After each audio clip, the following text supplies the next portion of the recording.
लेकिन वो इसके, ये जो रेजोल्यूशन है इसके विरोध में क्यों है, मैं समझ ही नहीं पा रहा हूं।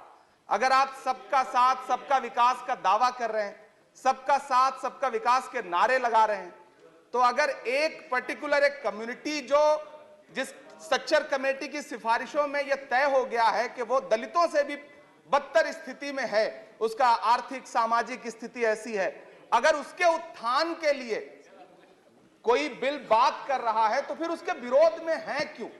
दरअसल ये वही मानसिकता है जो लगातार काम कर रही है, जिसके तहत अमृत काल में भी जो बजट पेश किया जाता है उसमें जो अल्पसंख्यकों का बजट है उसमें 38% की कटौती की जाती है और फिर कहा जाता है कि हम सबका साथ सबका विकास का दावा कर रहे हैं।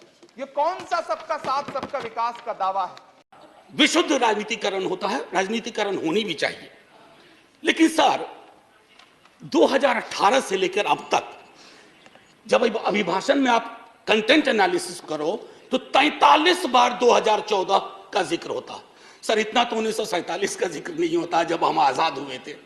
2014 ये कौन से इतिहास की समझ विकसित कर रहे हैं कि 2014 से पूर्व इस देश में अंधेरा था और 24 में अगर कुछ और हो गया तो देश में सन्नाटा हो जाएगा।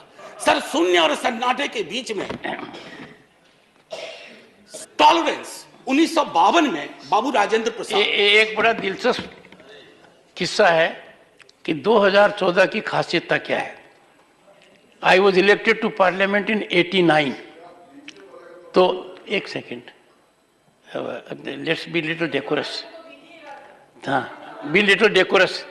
These snipe swords should not be there. They don't give any dignity to anyone in the house. So we started a decade in 90s. So we used to have MPs, ex-MPs. But there was a new breed during 90s, ex-MPs, AXED. They couldn't complete their term. 9th Lok Sabha was there. Then thereafter we had that situation when we had Indra Kumar Gujral ji, H.D. Dev Gowda ji, and also Atal Bihari Vajpayee ji for 2 terms. So that particular phase of 30 years where the country had coalition governance came to an end in 2014. That was the reason.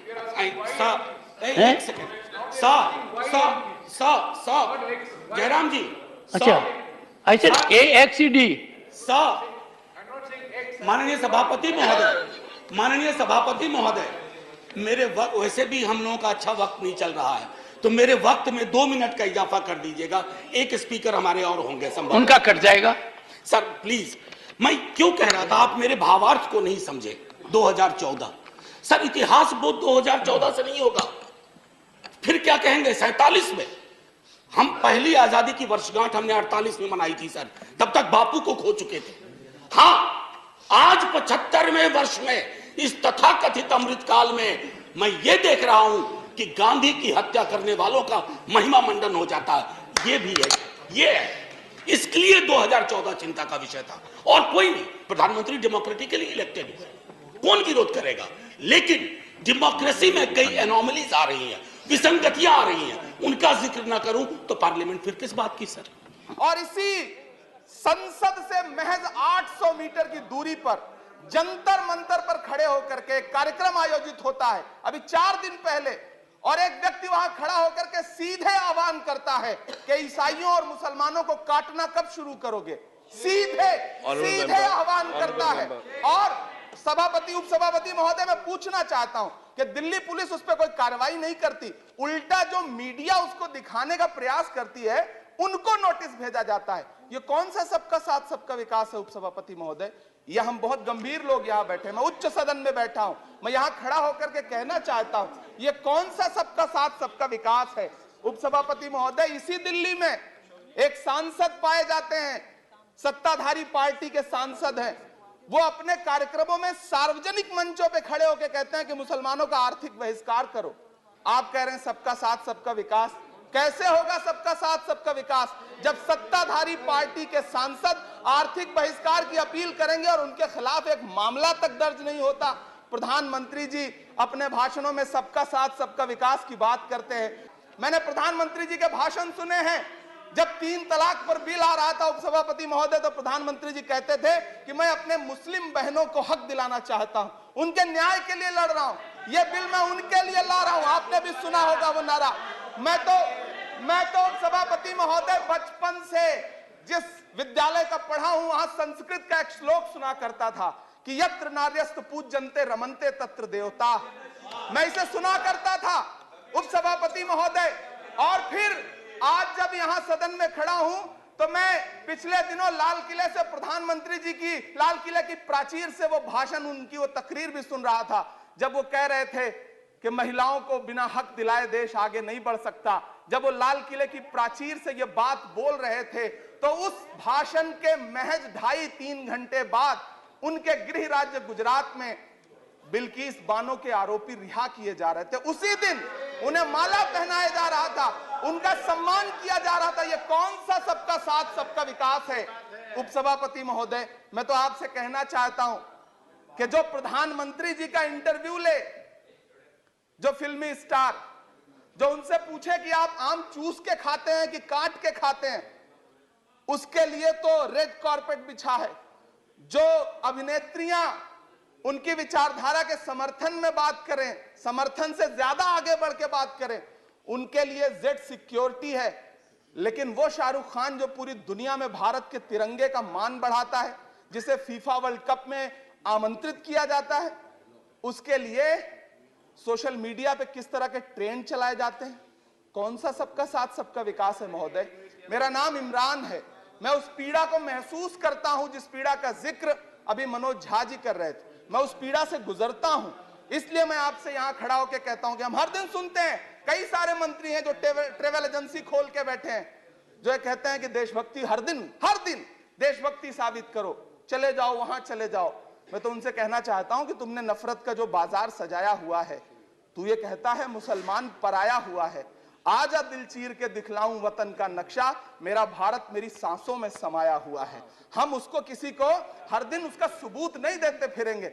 ऐसे में अगर ये bill मांग करता है कि मुसलमानों के शैक्षिक और उनके सामाजिक, उनके आर्थिक उत्थान के लिए सरकार उस पर ध्यान दे, तो फिर तकलीफ क्या है, दिक्कत क्या है?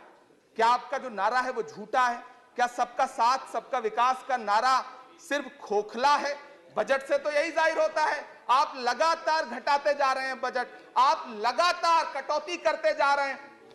पूरे देश में प्रधानमंत्री जी दावा करते थे सबका साथ सबका विकास के नारे के साथ कि 2022 में हर व्यक्ति के छत पर, घर पर, सर पर छत होगी। यह प्रधानमंत्री जी का उद्धृत किया गया बयान है। लेकिन मैं तो आपसे यह कहना चाहता हूं, आप असम उठा के देख लीजिए, आप मध्य प्रदेश उठा के देख लीजिए, आप उत्तर प्रदेश उठा के देख लीजिए, एक दैत्याकार बुलडोजर है जो चारों तरफ घूम रहा है, और जिनके सरों पर छत है भी, उन छतों को भी छीन लेना चाहता है। लेकिन क्या प्रधानमंत्री जी इसे देखते नहीं है? क्या भारतीय जनता पार्टी सरकार के जिम्मेदार नेता इसे देखते नहीं है कि वो बुलडोजर सिर्फ लोगों का घर नहीं कुचल रहा है, संविधान को कुचल रहा है, लोकतंत्र को कुचल रहा है। गुवाहाटी हाई कोर्ट की वो का स्टेटमेंट सुनिए आप, पटना के एक जज साहब का स्टेटमेंट सुनिए आप, फिर अदालतों का क्या काम रह जाता है? ऐसे में सबका साथ सबका विकास कैसे माना जाए? उपसभापति महोदय, मैं तो आपसे ये कहना चाहता हूं कि पूरी दुनिया में कहीं भी जब कोई अल्पसंख्यक सफल होता है, किसी उच्च पद पर पहुंचता है, तो हम सारे लोग, हमारे तमाम साथी खुश होते हैं। ऋषि सुनक जब प्रधानमंत्री बनते हैं तो भारत में जश्न मनाया जाता है, मुझे खुशी होती है। आप दुनिया के किसी दूसरे देश में अल्पसंख्यक अगर सफल होता है तो आप खुश होते हैं, मिठाइयां बांटते हैं। लेकिन अपने देश में अल्पसंख्यकों के खिलाफ किस किस तरह के नारे इसी दिल्ली और उसके इर्द गिर्द लगाए जाते हैं, क्या वो हम नहीं सुनते हैं? और अगर सुनते हैं, और अगर पाकिस्तान आपके लिए जिंदाबाद होगा, हमारे लिए हिंदुस्तान जिंदाबाद है, भारत जिंदाबाद है। मैं आपसे ये कहना चाहता हूं, आपसे ज्यादा देशभक्त हूं मैं भारत का इमरान हूं, मैं भारत का इमरान हूं महोदय, मुझे बोलने दें। बाहर भी नहीं बोलने देंगे, यहां भी नहीं बोलने देंगे, ये कौन सी प्रवृत्ति है? उपसभापति महोदय, मैं आपसे ये कहना चाहता हूं, ये जो साझी विरासत, अभी आदरणीय हमारे साथी राकेश सिन्हा जी बात कर रहे थे कि साझी विरासत अल्पसंख्यक बहुसंख्यक में बांटना नहीं है। मैं उनसे कहना चाहता हूं कि आदरणीय जरा सोशल मीडिया पे तो बहुत एक्टिव रहते हैं, रोज चैनलों पर भी बैठते हैं, चैनलों पे होने वाली डिबेट का स्तर देखिए उसको रोकने के लिए हमारी सरकार रत्ती भर भी कोई कदम उठाना चाहती है? नहीं उठाना चाहती, बढ़ावा देती है। ये जो जहरीली बातें करने वाले चैनल हैं, उनके जो प्रमुख एंकर हैं, उनको सुरक्षाएं दी जाती हैं, उनको रोका नहीं जाता। कौन सा सबका साथ सबका विकास है? ये बिल जिस चीज की बात कर रहा है, अभी राकेश सिन्हा जी कह रहे थे कि प्रधानमंत्री जी ने कहा तिरंगा यात्रा निकालिए।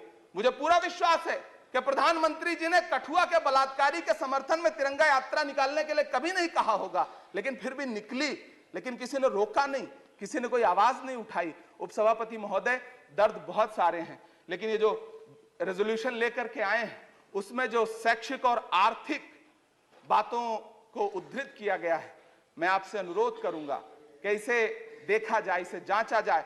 और मैं अपने सत्ता पक्ष के साथियों से कहना चाहता हूं कि रिश्तों की ये नाजुक डोरें तोड़ी थोड़ी जाती हैं, अपनी आंखें दुखती हों तो फोड़ी थोड़ी जाती हैं। हम भी इसी देश का हिस्सा हैं। हम आपसे अनुरोध करते हैं कि इस रेजोल्यूशन को संजीदगी से लिया जाए। मैं इसके समर्थन में अपनी बात रख रहा हूं। धन्यवाद। राजेंद्र बाबू तक टॉलरेंस की बड़ी बात हुई, उनसे लेकर के सहिष्णुता की बात हुई। अब सहिष्णुता शब्द गायब है अभिभाषण से। क्या नहीं चाहिए हमें सहिष्णुता? क्या हम नहीं देख रहे हैं कि हमारे समाज में कटीली दीवारें लगाई जा रही है कौमों के बीच में? बुलडोजर प्रतीक बनता जा रहा उत्पीड़न का, माइनॉरिटी राइट्स के हनन का। ऐसे दौर में सर, ऐसे दौर में टॉलरेंस शब्द का बार बार उठान होना, बयान होना यह आवश्यक था। टॉलरेंस शब्द को दूर करके you are appearing basically as an intolerant government which is not in the grain of Indian democracy.